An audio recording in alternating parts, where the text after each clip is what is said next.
Energy. We all need it. To light and heat our homes. To cook our food. To keep our food cold. Power our cities. Transport goods. To make all the goods we're transporting. To go to work. To go on vacation. To develop the next big thing. Heck, you're using it right now watching this video on your laptop or smartphone or smart TV. Maybe all three at the same time because you're weird like that. If you are, it helps prove a point. The world's population is growing. People are moving from the country into cities, entering the middle class, starting to live more like you and me. Hopefully these up-and-coming consumers learn from our mistakes. But we can't ask them to not buy a washing machine and keep scrubbing their undies by hand, just to slow down rising energy needs as we enjoy the second screen experience in our air-conditioned condo with floor-to-ceiling windows. The IEA says world energy consumption will increase by 31% by 2040. Where are we going to get all that energy? Well, it comes in many forms and each has its pros and cons. We started off with wood, animal fats, and dried poop, and these are still relied on in many places around the world. Yes, even poop. Then somewhere along the way, we discovered the fossil fuel trio: coal, oil, and natural gas. Developing ways to take advantage of coal's high-intensity energy accelerated the Industrial Revolution, which led to civilization as we know it. But coal has the highest carbon emissions of all fossil fuels, so has been declining in popularity for power generation. Unlike other energy resources, crude oil and natural gas are used for much more than simply fuels and electricity generation. And today, their byproducts are used to make pretty much everything around you. Originally, oil was mainly refined to produce kerosene, an energy source for lighting and heating. And now a primary ingredient in liquid rocket fuel. Bringing this discussion back down to earth, the burning of oil-derived fuels is a primary source of GHG emissions, and production displaces flora and fauna. Natural gas is a versatile and widely used energy source. It is the cleanest burning of the fossil fuels and has a smaller production footprint. However, the fracking process used to recover natural gas trapped in rock deep underground requires large quantities of water. Speaking of water, harnessing hydro turned deserts into fields and led to zero emissions electricity generation. But dammed rivers create reservoirs that consume forests and other vegetation, which release GHG emissions of their own while permanently displacing people and wildlife.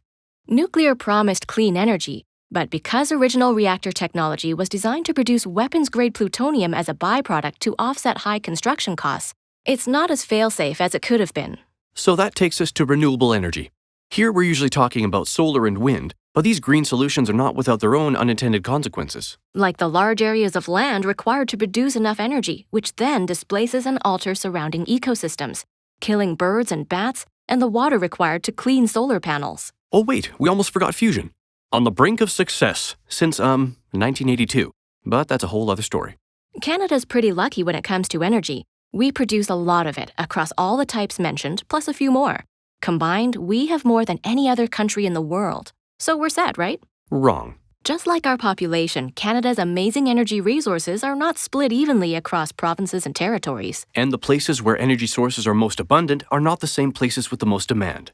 To diversify energy sources and be more self-sufficient regionally, everyone is working to increase their use of renewable energy, including wind, solar, biomass, and geothermal. These renewables are the logical way to grow low-carbon emitting energy, and the production technologies are advancing. But they aren't keeping up with the demand in the same steady way as hydro and fossil fuels, nor can they power and produce everything we need them to. So expect to see all forms of energy in the mix for the foreseeable future. Now, how do we get all that energy to where it is needed all around the world? Well, we can't. At least not yet.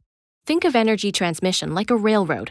Tracks allow trains to move goods across the country, but when the railway ends, we have to find other forms of transportation to get them to the next destination. Just like we don't have train tracks crossing oceans, we currently don't have a way to transport electricity overseas. So, unless connected to a shared electrical grid, when we're talking about trading energy, we're talking about fossil fuels, plus a bit of uranium. Since oil is still the primary energy source bought and sold around the world, let's look at where it comes from. Globally, the top 10 oil reserves are Venezuela, Saudi Arabia, Canada, Iran, Iraq, Kuwait, Russia, United Arab Emirates, Libya, Nigeria, and the United States. But just like there are pros and cons to the different kinds of energy, there are pros and cons to where it comes from. Once we rule out dictators, self-serving royals, pirates, bullies, warring nations, human rights violators, regulatory shortfalls, and protectionist policies. Canada is politically stable, has some of the strictest environmental regulations and most responsible producers in the world, and is a leader in industry innovation. Before we get too carried away about Canada's polite energy saving the world, let's take a look at ourselves in the mirror. Although Canada produces a lot of energy, we're good at getting it from here to here, but we're not so good at getting it from here to here. So we buy it from a lot of other places. Like here, here, and here. Here, and here. That last trade relationship gets a little convoluted, since the United States is currently the only customer we have for our primary energy exports. And since the recent viability of shale oil and shale natural gas reserves, our single buyer is now a seller. To Canada. So we need more than one customer.